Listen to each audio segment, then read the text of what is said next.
agradecer o convite da ANAUNI, que sempre me prestigia. É uma honra estar aqui nessa mesa inaugural. Eu acredito que sempre na qualidade muito mais de ex-presidente do que pelo cargo que hoje eu exerço no âmbito da PGU. Agradecer a presença dos nossos palestrantes, nossos convidados, o professor doutor Gustavo Biniboing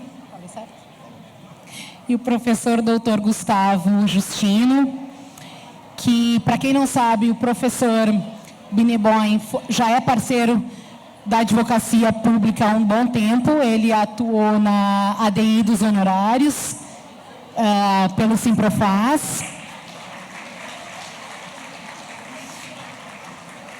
O professor Justino participou ativamente do GT de criação da PNDD. Então, além de autoridades aqui sobre o tema que a gente vai tratar hoje, nós estamos com parceiros da AGU e da carreira de advogado da União. Pessoal, hoje, nos próximos 3 dias, nós vamos estar reunidos aqui para tratar não só de temas associativos, para confraternizar, mas também para tratar de um tema que está na ordem do dia, que é o tema do nosso seminário: os desafios institucionais para a defesa da democracia.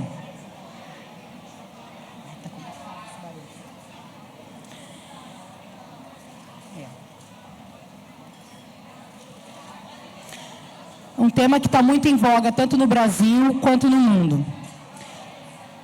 A minha fala vai ser uma fala bem breve, apenas já que a gente está falando de desafio institucional, e o tema aqui que os palestrantes vão falar são sobre os desafios no âmbito internacional.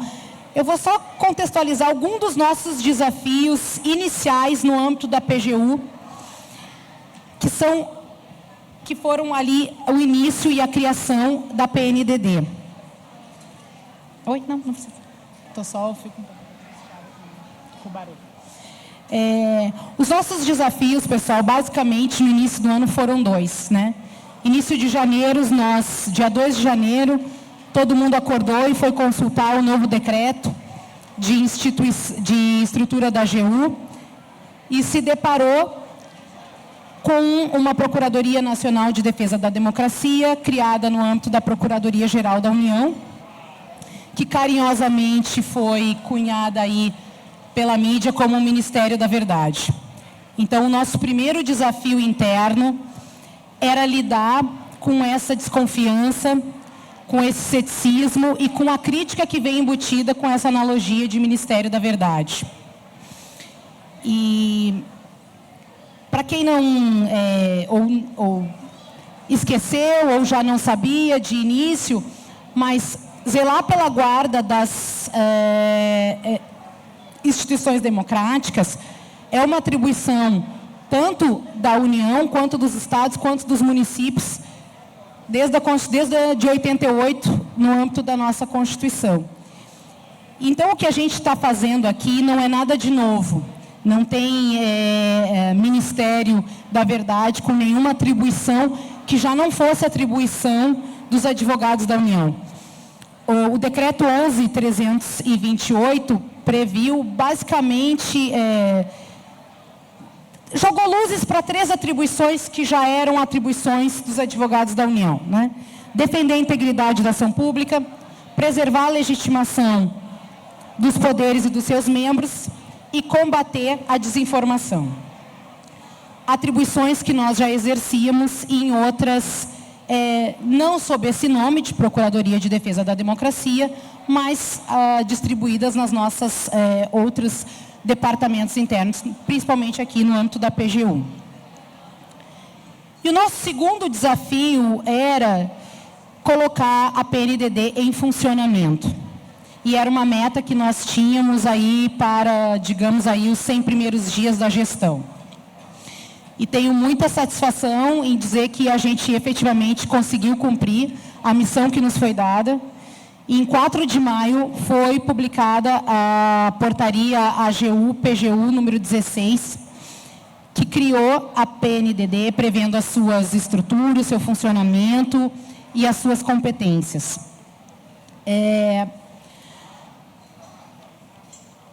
A PNDD, a criação dela, ela foi uma criação de uma forma nunca antes vista na AGU. Né? Nós tivemos um GT que foi composto por mais de 80 participantes, entre eles o professor Justino, o Clóvis aqui representando a ANAUNE, o Caio participou em nome, na qualidade de representante dos advogados da União no Conselho Superior. Tivemos especialistas em desinformação, especialistas em defesa da democracia e inúmeras entidades da sociedade civil que participaram da criação de uma forma bastante transparente, dialógica e democrática, né? Então, isso nos ajudou a superar um pouco daquele primeiro estigma, então, da pecha da PNDD como sendo esse Ministério da Verdade. A transparência e a participação popular que nós demos para a criação da PNDD nos ajudou já a enfrentar esse nosso primeiro desafio interno. Então, esse assim, é o nosso panorama, digamos assim, os nossos desafios iniciais no âmbito da PGU. E uma vez instalada, e acho que a partir na palestra aí da Natália, ela vai poder falar sobre os desafios daqui para frente. Imagino que carência de advogados seja né, Natália? Mas o ministro já prometeu aí uns 200, 300 advogados. Então, esse vai ser um que já estará superado. Mas agora sim, esse é o nosso contexto interno, claro, no nosso âmbito, não interno no Brasil, mas no nosso âmbito bem institucional aqui, no âmbito da PGU. E agora eu vou passar a palavra aqui para os nossos palestrantes, para que eles falem um pouco sobre os cenários, desafios, que devem ser bem maiores que os nossos, mas os desafios no âmbito internacional. Eu passo primeiro a palavra para o professor Justino.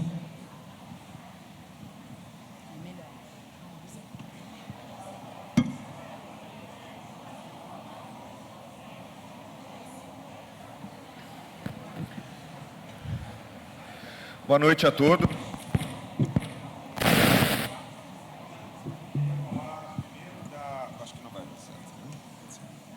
Obrigado, Márcio.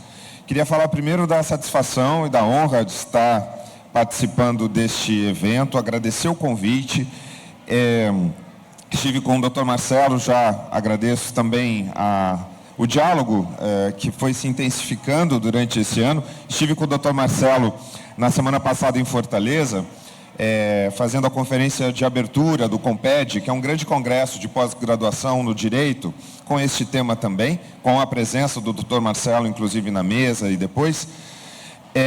E eu disse, Marcelo, o pessoal já está achando que eu sou procurador federal. As pessoas, você é procurador federal também, Gustavo? Né?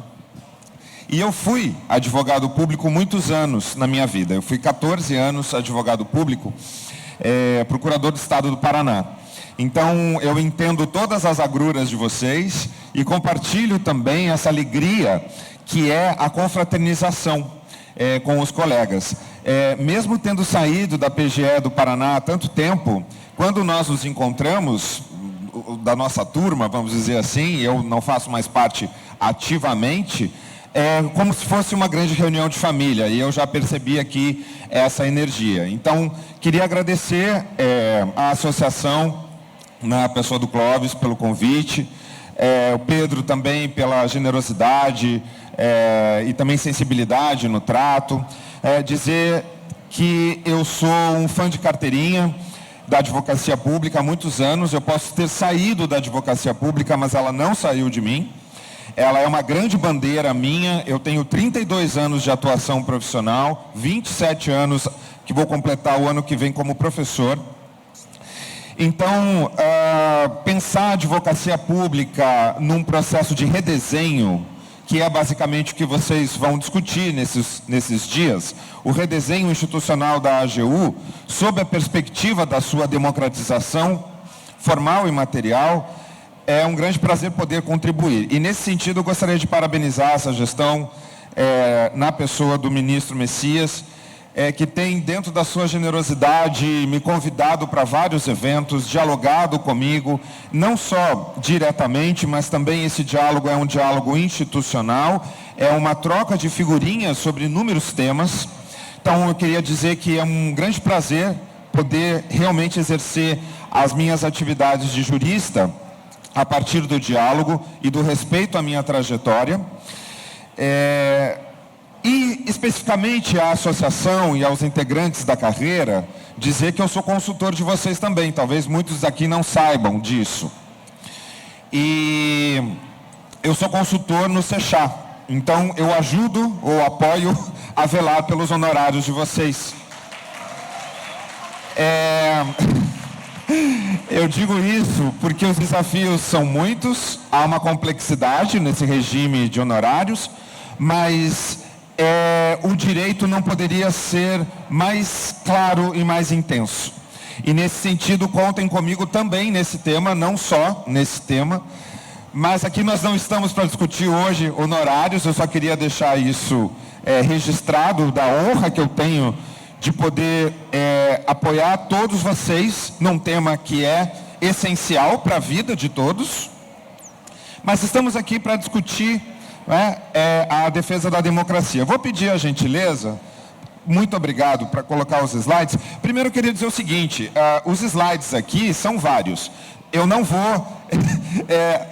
eu ouvi falar que a Taylor Swift vai chegar daqui a pouco também.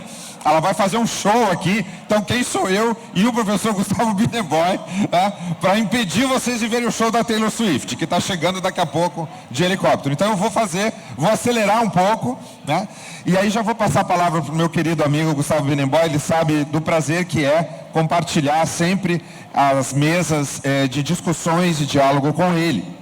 Bom, me foi pedido que falasse um pouco nesse momento inicial do evento, para vocês, sobre o tema da defesa da democracia e o cenário internacional. Eu vou me posicionar aqui, talvez sejam... Bom, mas aí vocês vão... vou ficar aqui mesmo, melhor. Bom, esse é o sumário da exposição como um todo, mas eu não vou repassá-lo na inteireza. Esses slides já estão com a associação. Nesse sentido, já autorizo o compartilhamento durante o evento, depois, eu com grande prazer, depois gostaria até de saber olhares sobre esse conteúdo, Bom, eu vou direto ao ponto para que a gente possa, com um recorte bem contemporâneo, momento que nós estamos, a doutora Márcia, que aliás agradeço também a apresentação, já falou sobre a PNDD, tenho algo a dizer, mas muito rapidamente.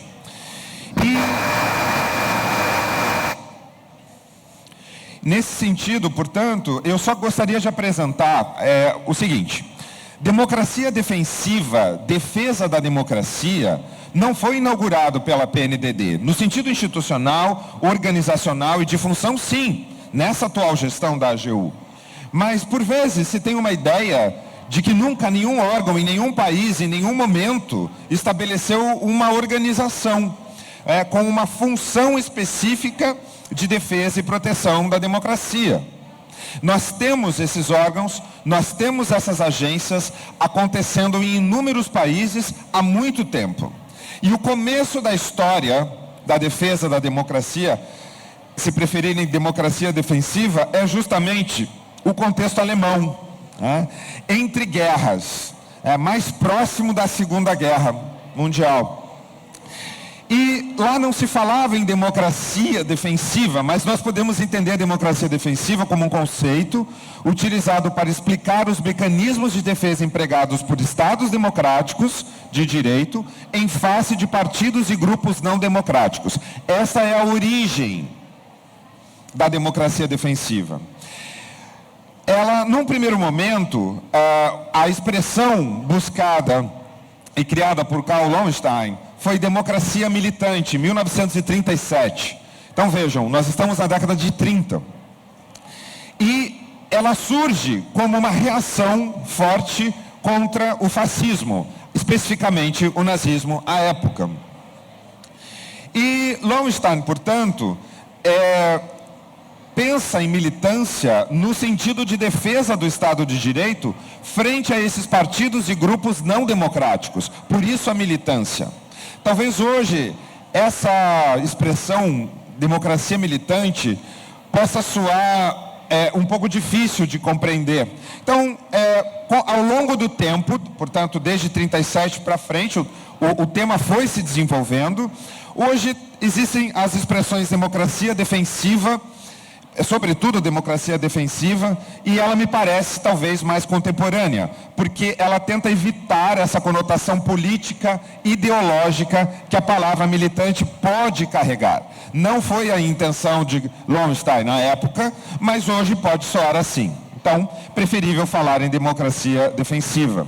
À época, quais seriam essas medidas militantes em favor da democracia pensadas e desenvolvidas por Lowenstein?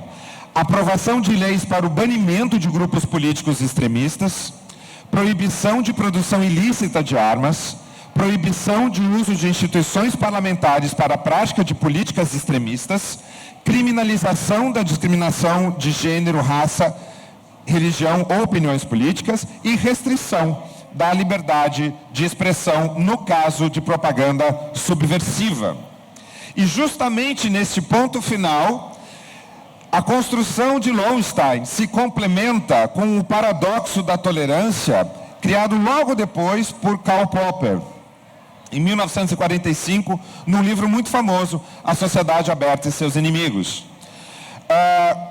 E aqui, o paradoxo da tolerância, em síntese, vai dizer o seguinte: se nós formos tolerar aquele que age com intolerância até o limite, o que vai ser extinto é a própria tolerância, e o Estado de Direito, e a própria democracia, pois não haverá mais diálogo, não haverá mais respeito.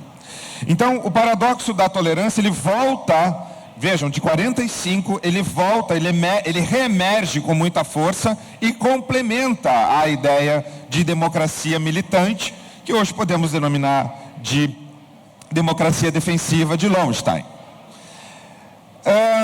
E por que isso é importante hoje? Nós estamos vivendo momentos em que a democracia está sendo enfraquecida, né? E aí nós vamos chamar determinados regimes políticos que até se entendem como democracias, nós vamos chamar de anocracias ou até de democraturas, que são aparências de regime político democrático. Aparentemente eles são democráticos, mas na prática não o são. Se escondem por detrás de procedimentos formais democráticos, e as intenções muitas vezes são intenções disfarçadas, mas os propósitos são de ataque à democracia e erosão do campo democrático. Portanto, é preciso aprofundar os estudos sobre defesa militante da democracia, e nós temos que deixar de lado uma incidência meramente pontual e ilustrativa dessa democracia defensiva, pensá-la de tempos em tempos. Ela, como a atual gestão da AGU assumiu, ela é uma política de Estado. Ela passa a ser uma ação institucional e que vai permear todas as outras ações dessa advocacia e deste Estado. Nesse sentido, portanto, é que nós podemos pensar em reconhecer algumas experiências internacionais. Eu trouxe duas aqui para que a gente possa rapidamente compartilhar, e já vou passar a palavra para o professor Bienenboim. A experiência mais antiga em termos de defesa institucional da democracia é a experiência da Alemanha. No contexto alemão pós-guerra, e também depois da Lei de Bonn, depois da Constituição Fundamental, da Lei Fundamental de 1949, na década de 50 foi sendo instalado o Serviço Federal para a Proteção da Constituição da Alemanha. E esse Serviço Federal é uma agência de inteligência subordinada ao Ministério do Interior, portanto é uma agência do Poder Executivo. É uma agência de inteligência que não tem poder de polícia. Então pode fazer investigações, monitoramentos, né, de eventos considerados agressivos à democracia em um determinado contexto, E um ponto-chave aqui para entender a agência alemã. A Constituição de 49, a Lei Fundamental de Bonn, ela explicitamente cria tarefas de proteção da Constituição para o Estado alemão. Talvez esse não seja o caso explicitamente na Constituição de 88, mas a AGU tem a sua tarefa de zelar pela democracia de maneira explícita. De maneira explícita. Em outros momentos nós podemos retirar outras tarefas de outros órgãos, mas no contexto da advocacia da União, isso é explícito também.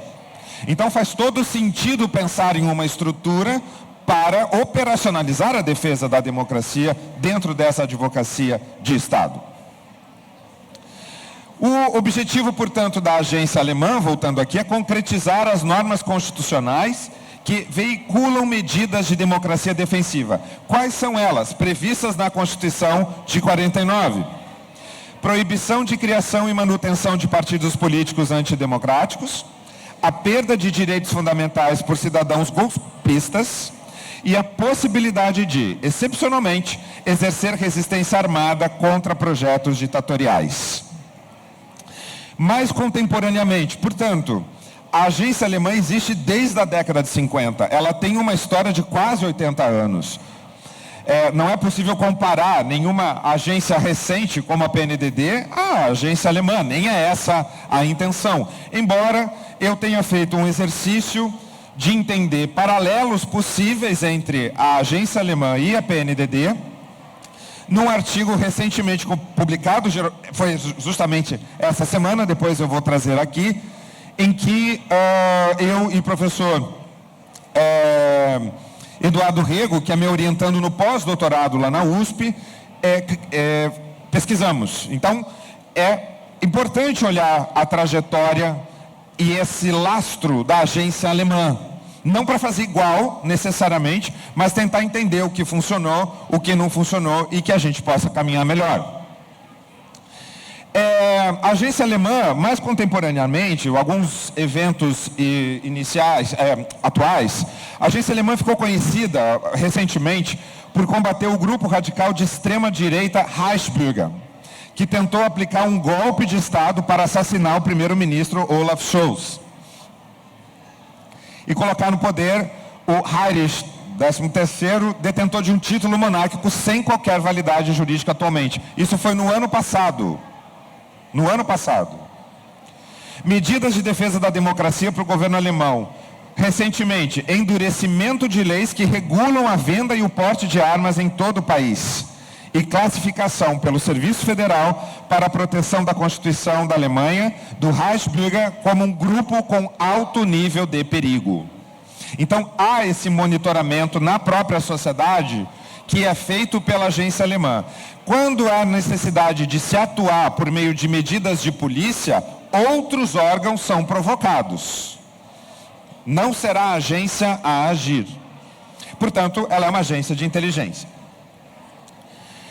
Também o Serviço Federal na Alemanha possui foco na defesa da democracia e na formação de uma cultura de defesa da democracia no país. Eu costumo dizer que é bem claro, no caso alemão, que defesa democrática não tem ideologia, porque ela vai combater, a agência combate células de extrema direita ou de extrema esquerda. Os casos são num lado e no outro. Nós não vamos ver uma atuação meramente para uma certa ideologia. Ainda que mais recentemente a extrema direita, a ultradireita venha ganhando muito espaço na Alemanha e na Europa como um todo. Veja o que aconteceu na Holanda essa semana. A Holanda elege, provavelmente, estão fazendo os últimos arranjos, um primeiro-ministro que é da extrema-direita. Então isso está acontecendo no mundo todo. É uma onda.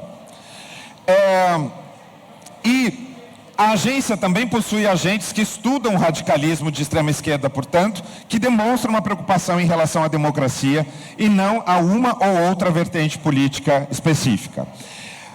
As formas de atuação da agência na Alemanha são variadas. O importante para conhecimento desse lastro todo são os relatórios anuais. Aqui é o último relatório. é o relatório de 2022, que atesta um alto nível de radicalização também da esquerda na Alemanha, com uma outra agenda que não é uma agenda idêntica à agenda da ultradireita. Então, fala-se aqui, portanto, que os estados ocidentais como a Alemanha são considerados pelo Hamas como um refúgio onde a organização se concentra em coletar doações, recrutar novos apoiadores e divulgar sua propaganda. Esse é um relatório, consta no relatório de 2022. A minuta do relatório de 2023 já foi divulgada, mas eu não trouxe porque ainda não é a versão final. O artigo que eu mencionei, em que eu apresento um pouco mais da história da agência alemã com paralelos com a PNDD, é este publicado exatamente nessa semana. Um outro caso, que é o último que eu vou trazer, bom, e aí o caso da agência alemã é um caso exitoso. É um caso exitoso, porque se criou um lastro de defesa democrática. Nós estamos falando de quase 70 anos de atuação. E, de algum modo, a agência de proteção à Constituição na Alemanha conseguiu manter a ordem. Consegue manter a ordem por meio desses monitoramentos. Por meio de freios a esses grupos extremistas.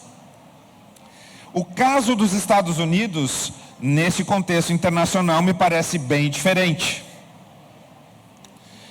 E nós temos, ilustrando o caso norte-americano mais recente, 2 livros, um mais conhecido como As Democracias Morrem, do Steve Levinsky e do Daniel Ziblatt, e o mais recente, lançado na semana passada, Como Salvar a Democracia, dos mesmos autores. Então são 2 obras que eu recomendo, porque eles focam na defesa democrática, sobretudo no caso norte-americano, não só, a partir da eleição de Donald Trump e a erosão democrática dos Estados Unidos.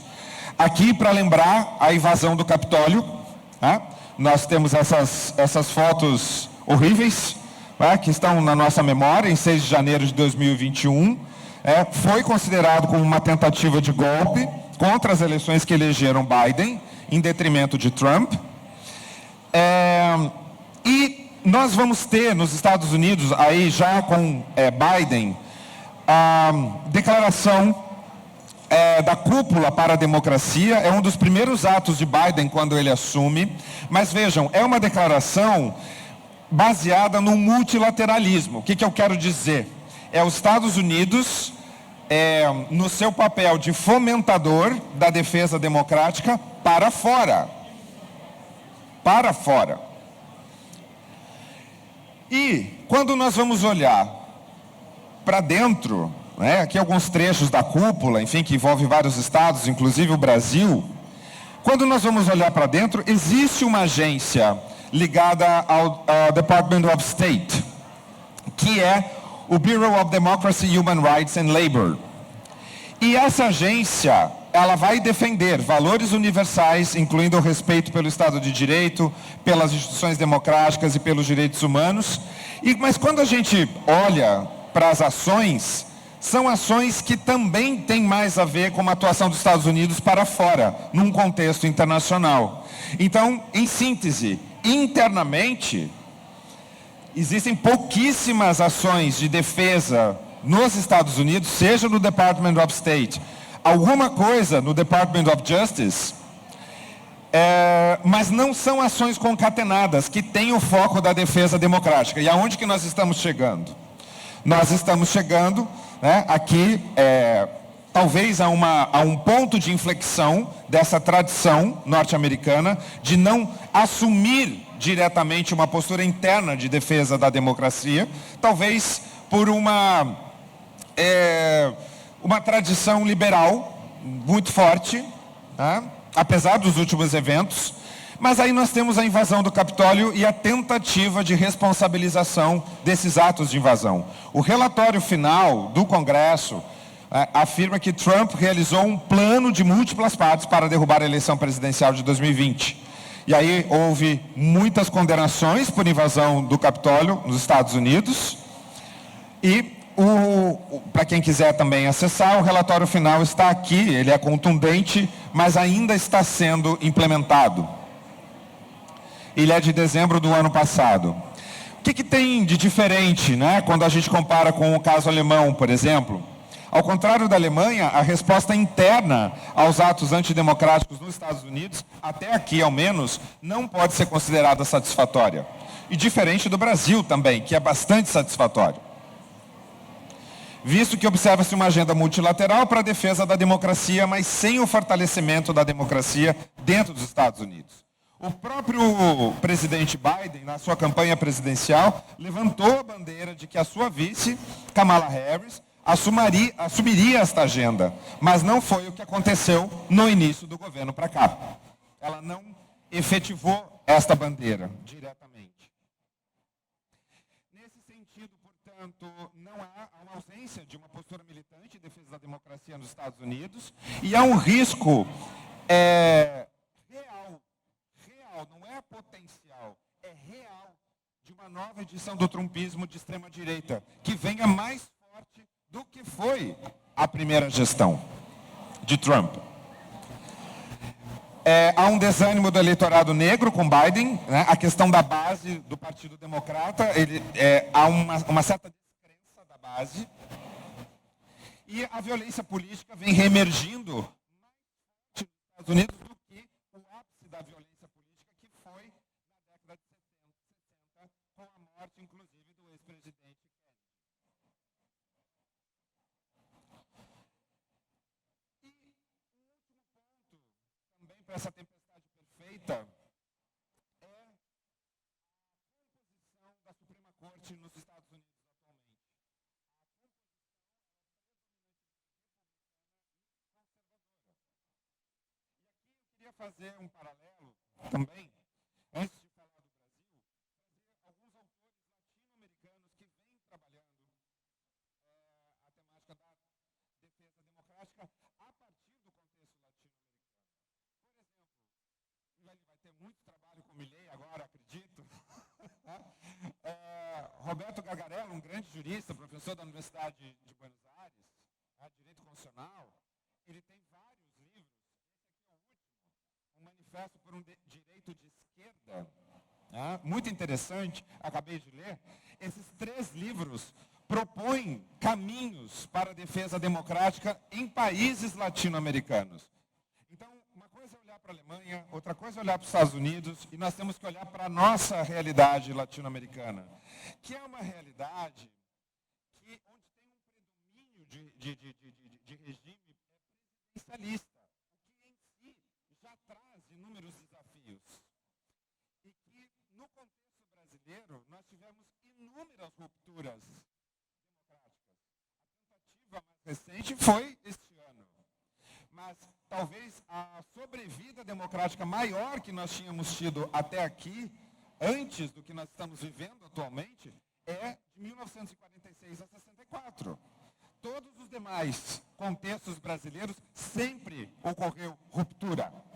A ditadura ou regimes mais ou menos ditatoriais foram emergindo ao longo da nossa história. E isso é uma característica brasileira. Então é óbvio que nós temos que pensar também em formas de conter esse avanço que de tempos em tempos reemerge. Nós temos que olhar para o elefante no meio da sala.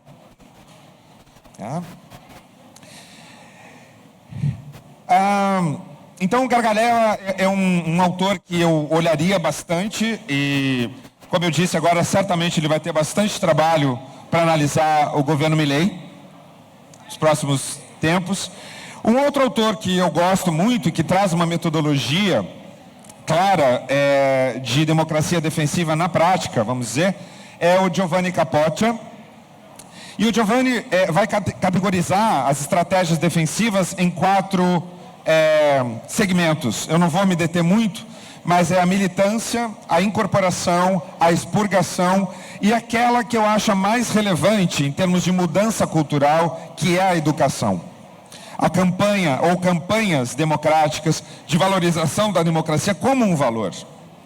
Na escola, dentro de casa, se a gente não realizar isso, nós tendemos a voltar para pontos de inflexão autoritária.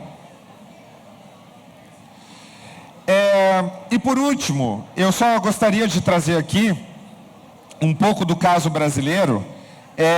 A democracia defensiva, em termos de jurisprudência constitucional, ela começa a ser referenciada no Supremo Tribunal Federal com a decisão que validou, na DPF 572, que valida o inquérito das fake news.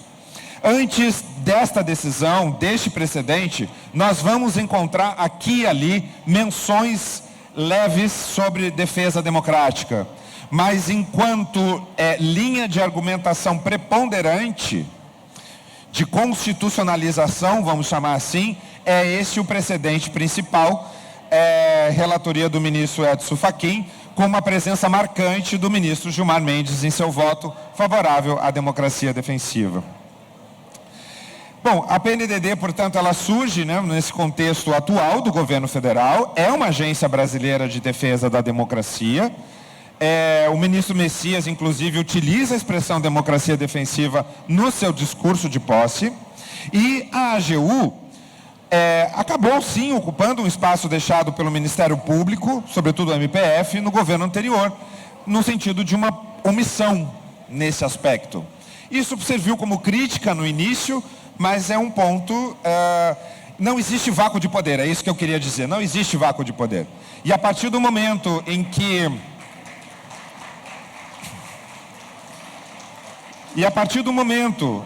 uma tarefa essencial para a proteção do Estado de Direito Democrático não é cumprida por aquela instituição que é talhada, né, outros órgãos vão surgir.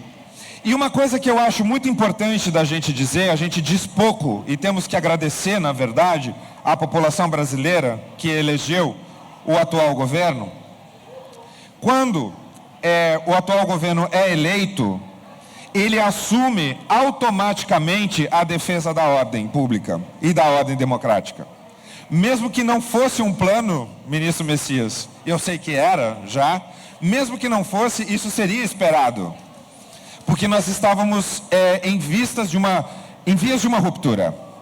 Então, quando há essas trocas, sobretudo, e geralmente são os governos de direita, há governos de esquerda ditatoriais também, mas geralmente são os governos de direita e ultradireita que franzem a testa e não querem saber de defesa democrática porque praticam a erosão democrática.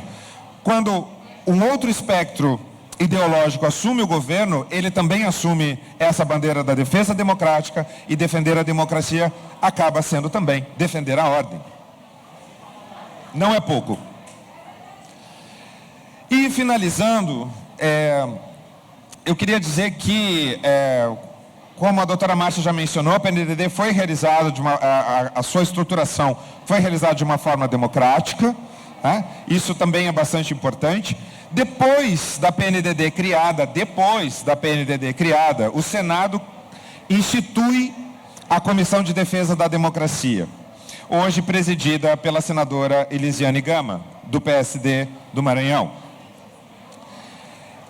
A OAB, Conselho Federal, já tinha na sua organização uma Comissão Nacional de Defesa da República e da Democracia.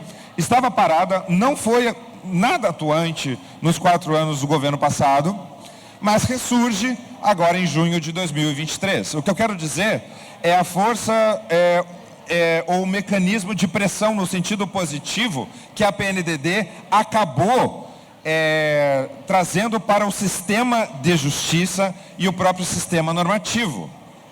É algo que vai além da sua criação ou da sua atuação.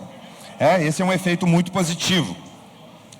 E o Ministério Público também se mexeu, sobretudo após os atos de 8 de janeiro, mas cria uma comissão temporária de defesa da democracia. Aqui, que terá o prazo de 1 ano, prorrogável por igual período, enquanto se mantiverem as razões da sua instituição. Então, a princípio, essa comissão vai atuar até 9 de janeiro de 2024.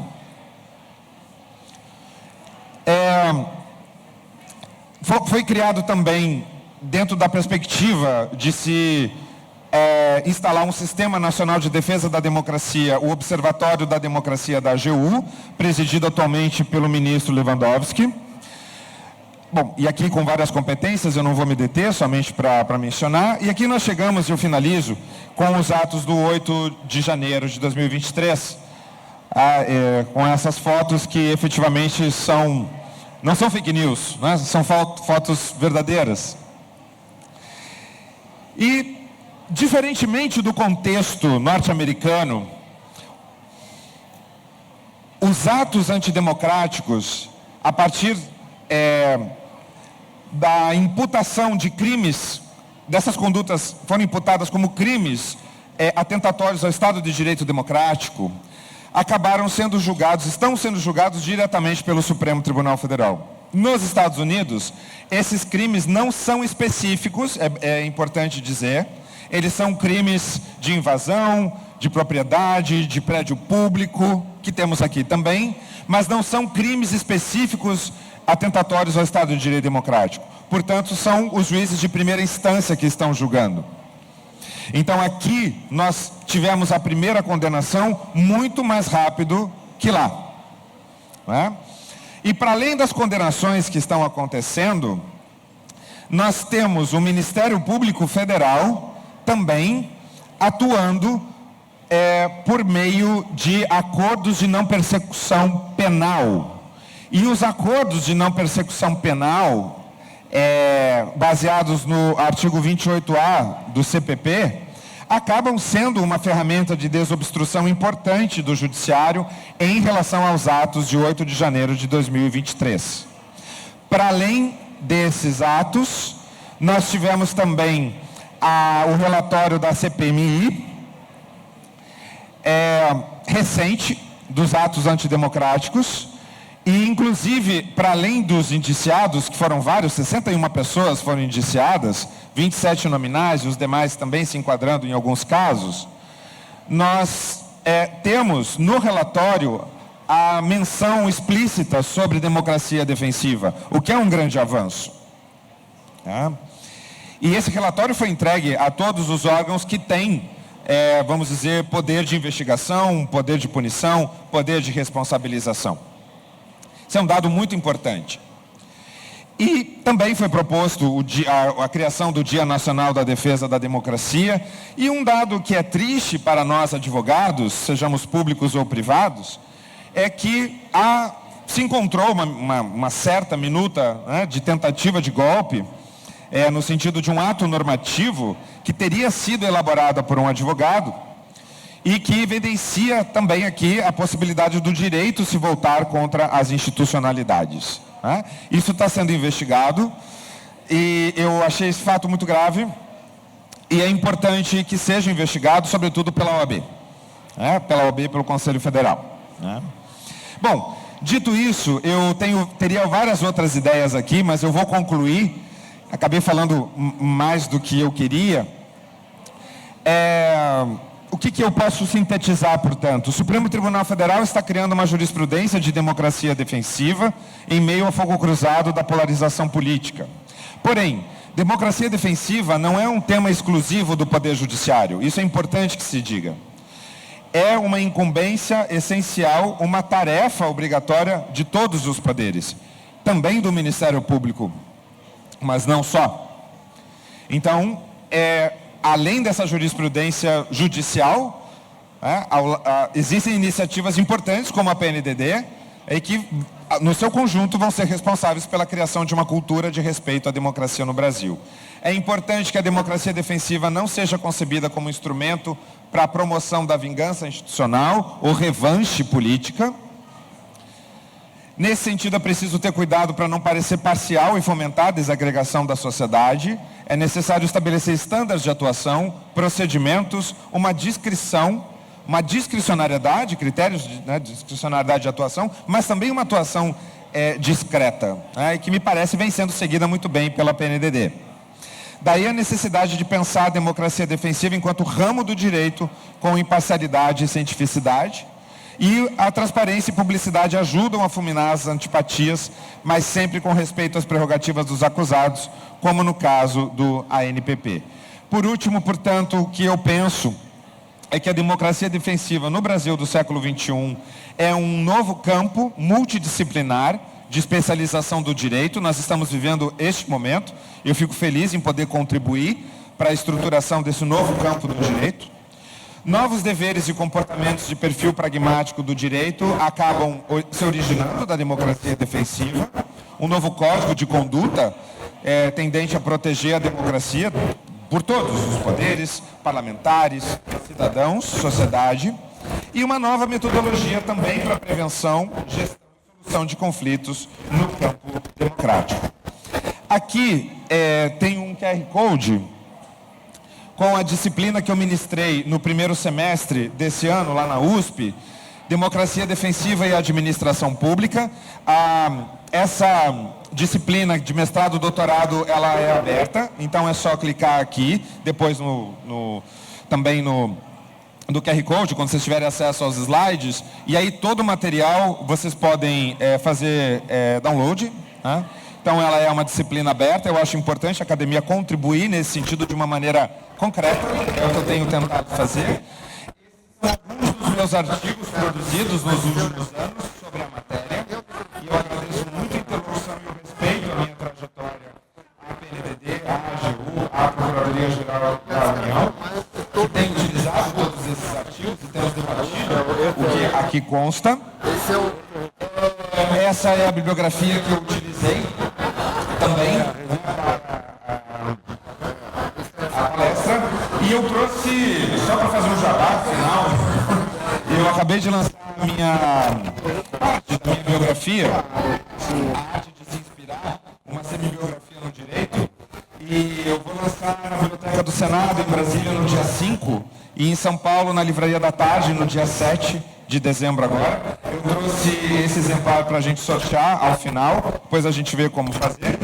E também trouxe um exemplar do meu curso prático de arbitragem e administração pública, escrita com o Dr. Felipe Stefan, pela editora RT, que também arbitragem é um tema que eu venho sempre fazendo interlocução importante com a AGU há muitos anos. Era isso, perdão por ter falado um pouco demais, me estendi, mas era o que eu tinha para trazer. Obrigado.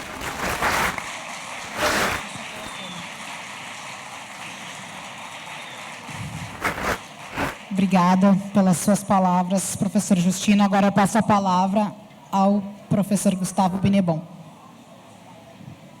Obrigado, Márcia. Boa noite a todas e todos. Queria, antes de mais nada, ao agradecer o convite do Dr.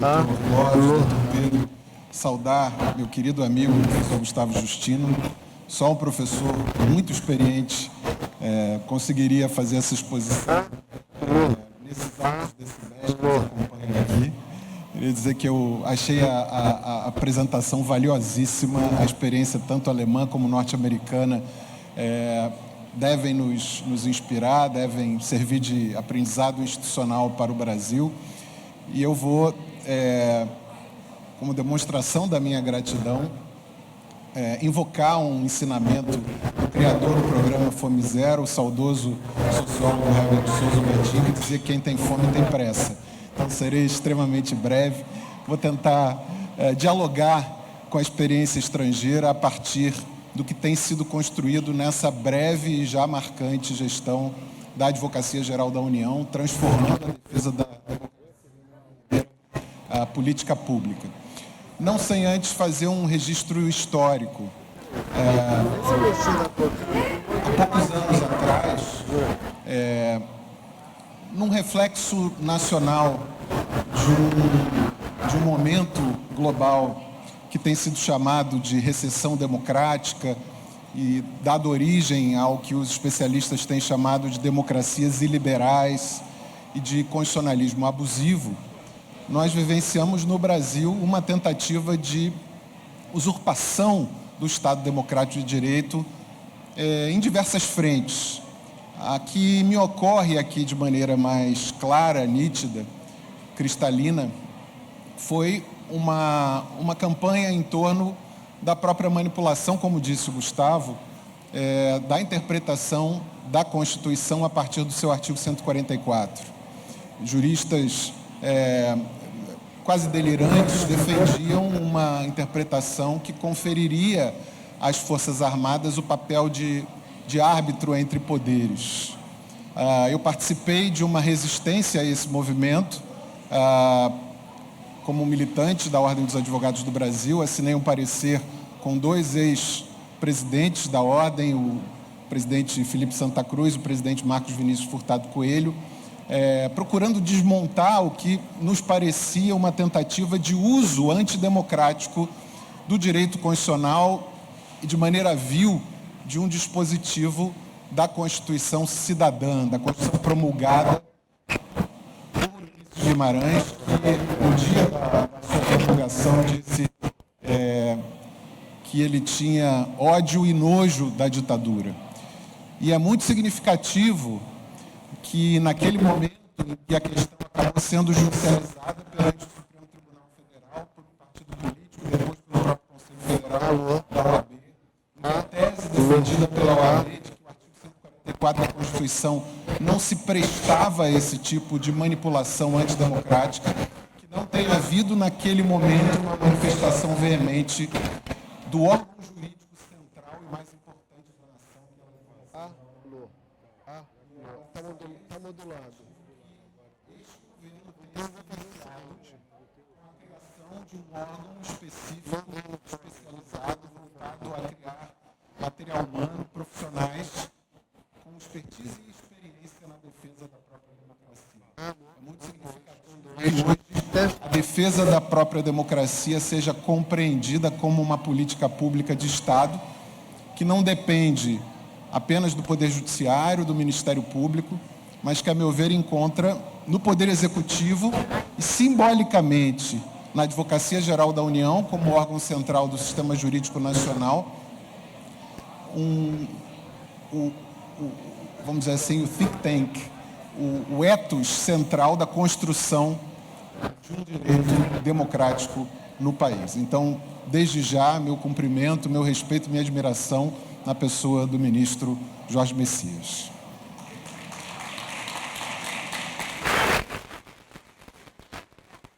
Falar sobre isso é retornar uma longa jornada. Quase tantos anos como eu e o Gustavo nos conhecemos, mais anos do que nós dois gostaríamos de confessar. Eu sou advogado público há 27 anos, sou procurador do Estado do Rio de Janeiro há 27 anos. Entrei muito jovem, entre 10 e 11 anos de idade, como vocês podem perceber. Eu sempre compreendi a advocacia pública como uma instituição que deve ser reconduzida às bases do Estado Democrático de Direito. Não foi à toa que o Constituinte de 1988 inscreveu a advocacia pública não no corpo do Poder Executivo, mas dentre as funções essenciais à Justiça, a significar, a simbolizar que a advocacia pública é a instituição de Estado encarregada de tecer, de construir a comunicação entre os subsistemas sociais e políticos da democracia e do direito. Não há política pública sem a participação da advocacia pública. A advocacia pública é fundamental tanto na concepção, na elaboração, na supervisão e na sustentação jurídica de qualquer política pública. E também não há democracia, no sentido pleno da palavra, como um sistema pautado por parâmetros jurídicos e que respeita os direitos fundamentais dos cidadãos, né? A democracia sem direitos é como um corpo sem alma, sem que haja uma atuação do próprio Estado por parâmetros jurídicos. E é nesse sentido que eu entendo que a advocacia pública só pode ser compreendida, e no Brasil, a partir da Constituição de 88, como uma instituição de Estado essencial ao funcionamento do Estado democrático de direito. Seja porque a advocacia pública tem esse vínculo fundamental, de um lado, com a juridicidade, compromisso fundamental com respeito à Constituição e às leis do país, seja porque, no que eu chamo do seu compromisso democrático, a advocacia pública é a única instituição jurídica que faz essa interface, esse acoplamento estrutural entre a democracia e o direito. Se o direito é o que o dever ser é, a democracia diz o que o dever ser deve ser. E só num Estado democrático a advocacia pública tem essa relevância, porque é ela que constrói esse caminho entre o passado, o presente e o futuro dentro de parâmetros democráticos. Então, Então, nesse sentido, ver a gestão do ministro Messias à frente da Advocacia Geral da União é ver a realização do meu projeto acadêmico. É contemplar homens e mulheres empenhados em realizar na prática, num momento delicado do mundo e do país, o uso da advocacia pública na melhor compreensão, na sua melhor versão possível. Agora eu gostaria de dizer algumas palavras a respeito do projeto da Procuradoria Nacional de Defesa da Democracia e de como ele se integra nessa compreensão da advocacia pública como uma função de Estado essencial ao Estado democrático de direito. Todos nós sabemos das nossas tarefas cotidianas, árduas, áridas, de defesa da probidade, defesa do patrimônio público, de defesa da presunção de legitimidade dos atos administrativos, mas a compreensão de que, primeiro, no momento em que o próprio direito pode ser utilizado, pode ser manipulado para fins antidemocráticos, e de que a sustentabilidade jurídica das políticas públicas pode ser comprometida em campanhas de desinformação, em discursos de ódio, em ataques à democracia, exige que a advocacia pública se estruture, se organize, se equipe para uma atuação de defesa da própria democracia. Então, se existe uma estratégia por trás de cada política pública de sustentabilidade jurídica, primeiro, é fundamental que a advocacia pública tenha uma estratégia de defesa das próprias políticas públicas contra ataques antidemocráticos. E aqui eu quero registrar e aplaudo a iniciativa pioneira que usa como laboratório o caso da cobertura vacinal no país. Essa questão é uma questão séria no mundo inteiro e se tornou séria no Brasil. Um discurso negacionista da ciência que coloca em risco a vida e a saúde das pessoas com finalidades escusas, que compromete a própria eficácia e eficiência da política pública de vacinação. Um campo em que o Brasil, pelo seu sistema público de saúde, a duras penas alcançou coberturas vacinais, erradicação de doenças históricas, que sempre flagelaram a sociedade brasileira. E que pode, a partir de campanhas de desinformação, da manipulação do discurso público, colocar em risco a própria existência e eficácia dessa política pública de saúde essencial no país. Então é necessário sim, é uma questão de polícia, é uma questão do Ministério Público de persecução penal, mas é também uma questão de política pública. E só é possível atuar responsavelmente na defesa desse tipo de política pública se a advocacia pública for consultada, ouvida e atuar perante os órgãos de controle e também, obviamente, perante o Poder Judiciário, sempre que necessário, para desbaratar esses grupos e desanuviar esse campo de compreensão que é a comunicação política da necessidade, da utilidade de uma política pública no campo de saúde. Então, eu vejo esse exemplo da cobertura vacinal como um exemplo laboratorial importantíssimo da atuação do Estado brasileiro na defesa de uma política pública que pode ser comprometida por campanhas de desinformação, que não tem a ver com falar bobagem, tem a ver com ações coletivas muito bem concertadas, ações coordenadas, que criam, por meio de estratagemas, de notícias fraudulentas, de campanhas ardilosas, uma nuvem de fumaça, se fosse uma poluição atmosférica tão impedisse de ver, ou uma poluição sonora tão intensa em decibéis tão altos quanto esses que nós ouvimos agora, que nos impedissem de ouvir. E é fundamental que o Estado, em defesa dessas políticas públicas, se equipe para desanuviar esse terreno e permitir que as políticas públicas se implementem na prática. O segundo ponto, que talvez seja o mais delicado e difícil de compreender, é que, como eu disse, a defesa da democracia se tornou em si mesmo uma política pública necessária e essencial para a continuidade democrática, para a defesa e a consolidação do Estado democrático de direito. Compreender isso é ir além do combate no âmbito do ius puniendi estatal, da persecução penal e do direito administrativo sancionador, do poder de polícia do Estado, desses grupos organizados que se utilizam de uma certa desolação coletiva para germinar, para plantar o ovo da serpente do fim da democracia e a restauração de regimes totalitários.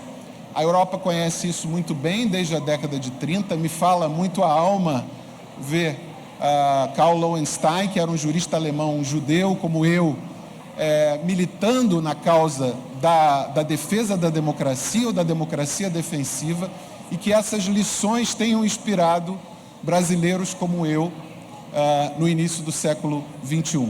Compreender a defesa da democracia e do Estado de Direito como uma política pública em si é convocar as advogadas e os advogados públicos brasileiros a, primeiro, interagirem num esforço interinstitucional com os órgãos de persecução penal, com o Ministério Público, com o Poder Judiciário, mas colocar a força do Poder Executivo na defesa da democracia. Segundo, o PNDD vem se saindo muito bem, a meu juízo, nessa tarefa, mas também se colocar em defesa de direitos fundamentais.